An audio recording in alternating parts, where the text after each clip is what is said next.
उत्तर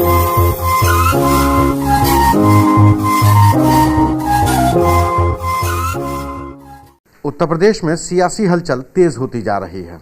आज हमारे साथ बात करने के लिए निषाद पार्टी के राष्ट्रीय अध्यक्ष संजय निषाद जी हैं।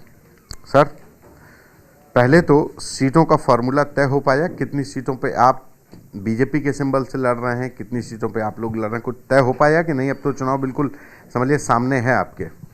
चुनाव सीटों से नहीं, जीत से होता है। जीतों का फार्मूला तय हो चुका है, कैसे हम लोगों को जीतना है, और वो सब अभियान के तहत शुरू हो गया पश्चिमांचल से, जहाँ पहले फेज का था। आपने देखा होगा निषाद पार्टी और भारतीय जनता पार्टी के कार्यकर्ता एक समन्वय समिति बनाकर जो योगी और मोदी की नीतियाँ रही हैं उसे जन जन तक पहुँचाने के लिए, और पिछली सरकारों ने इस किसानों, नौजवानों और इस देश के पिछड़ों दलितों के साथ कितना अन्याय है, क्या भेदभाव किया है, वो कैसे उन्हें बताया जाए, कैसे उन्हें सही दिशा में बटन दबाया जाए, इसके लिए बैठकें पश्चिमांचल। कुछ सीटों का तय हो पाया? कितनी सीटों? निश्चित रूप से वो रणनीति का विषय है। जब भी भारतीय जनता पार्टी का वो निकलेगा सीट, वो हमारा सूची, उसी समय निषाद पार्टी की सूची निकलेगी। और पश्चिम में हमने, क्योंकि वहाँ कार्यकर्ता नहीं तैयार थे, हमारी सीटें, हमारे कार्यकर्ता तैयार थे चुनाव लड़ाने के लिए, लेकिन लड़कर जीत के समीकरण में नहीं हार थे, इसलिए उधर छोड़ दिया था। वहाँ हम केवल मदद कर रहे हैं। हमने पूर्वांचल की और इधर कानपुर, फतेहपुर, बांदा, कालपी, आपके इलाहाबाद, मिर्ज़ापुर, भदोही और सुल्तानपुर, अम्बेडकर नगर और बस्ती, गोरखपुर, कुशीनगर, महाराजगंज, बलिया, ये सब सीटें जो हमारे पास हैं। कुछ ऐसे भी नाम छूट सकते हैं। इन जिलों में, एक एक जिलों में कहीं एक, कहीं दो सीटें तय हुई हैं, जहाँ निषाद पार्टी के कार्यकर्ता जीतने के समीकरण में और 7 साल से पहले से तैयारी कर रहे हैं, और वो जीत के लायक हैं, तो उनकी सीटों को भारतीय जनता पार्टी ने छोड़ रखा।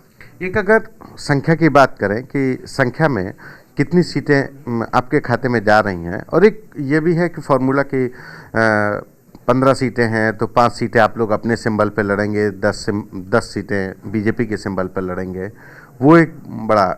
मैंने बताया था कि 1.5 दर्जन सीटें हम लड़ेंगे, और इसमें कुछ ज़्यादातर सीटें, 90% सीटें निषाद पार्टी अपने सिंबल पर लड़ेगी। भोजन भरी थाली 1.5 दर्जन मतलब 18 सीटें हम कहें, 15 कुछ कहा जा सकता है, चूँकि रणनीति का विषय मैं पहले भी बता दिया था। और ज़्यादातर सीटें हम भोजन भरी थाली से हम लड़ेंगे, और जहाँ जहाँ भी हमारे, हाँ, और उसमें से कुछ सीटें ऐसे 2, 4, 5 हैं कि 2, 4 कि जहाँ से कमल चुनाव चिन्ह पर लड़ने से मेरा प्रत्याशी आसानी से जीत सकता है।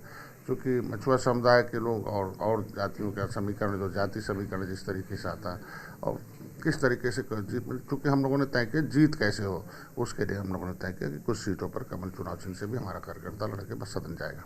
नहीं तो कुछ सीटें तो मतलब जो गठबंधन में जो फार्मूला तय हुआ है उसमें निषाद पार्टी के ज़्यादा कैंडिडेट चुनाव चिन्ह पे लड़ेंगे या बीजेपी वाले ज़्यादा होंगे?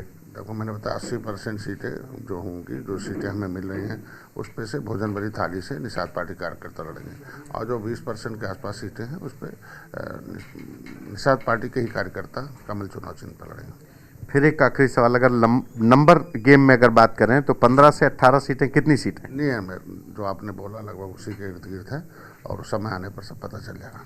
अच्छा, एक सवाल इस बात का भी है कि निषाद पार्टी के पास कुछ ऐसे लोग भी हैं जो चुनाव में, जिलों में प्रचार भी कर रहे हैं, चाहे वो जितेंद्र सिंह बबलू हों, या कहा जा रहा था कि धनंजय सिंह भी जौनपुर से अपना कर रहे थे, बीच में चर्चा थी कि निषाद पार्टी से लड़ेंगे, तो उनको लेकर के क्या फैसला किया गया है?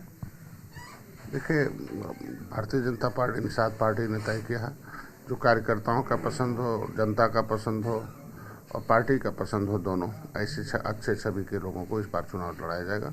और इसी के खिलाफ जंग छड़ा गया कि जो पिछली सरकारों ने अपराधियों को और ढेर सारे तमंचावादियों को, आतंकवादियों को टिकट देती रहीं, और उसे जीत कर जाकर ऐसे जनता को सताती रहीं सत्ता के बल पर। तो इसी चीज़ के लिए अभियान में मोदी जी योगी के साथ आए कि हम लोग इस बार अच्छी छवि के लोगों को चुनाव लड़ाया जाएगा और सदन में उन्हें पहुँचाया जाएगा। ये माना जाए कि जितेंद्र सिंह बबलू जैसे लोग, जो लोग तैयारी कर रहे हैं, क्योंकि जिलों में तमाम उनके पोस्टर्स आपके साथ लगे, आपकी पार्टी के नाम पर लगे, जिलों में उन्होंने लगाया, बाकायदा लंबे समय से वो लगा रहे हैं, तो क्या उनको लेकर के निर्णय, क्योंकि बीजेपी ने एक बार शामिल किया जितेंद्र सिंह बबलू को, फिर उनको हटाना पड़ा। धनंजय सिंह को लेकर के तमाम मुकदमे हैं, वो वांटेड भी हैं, वो भी निषाद पार्टी को लेकर के पोस्टर्स लगा रहे हैं। क्या निषाद पार्टी ऐसे लोगों से किनारा करेगी? धनंजय सिंह हमारे 2017 के कैंडिडेट हैं, लेकिन 2018-2019 से अलग रहे। आपने देखा भी होगा, उपचुनाव में भी देखा होगा 2020 के चुनाव में कि निषाद पार्टी से उनका कोई संबंध नहीं है।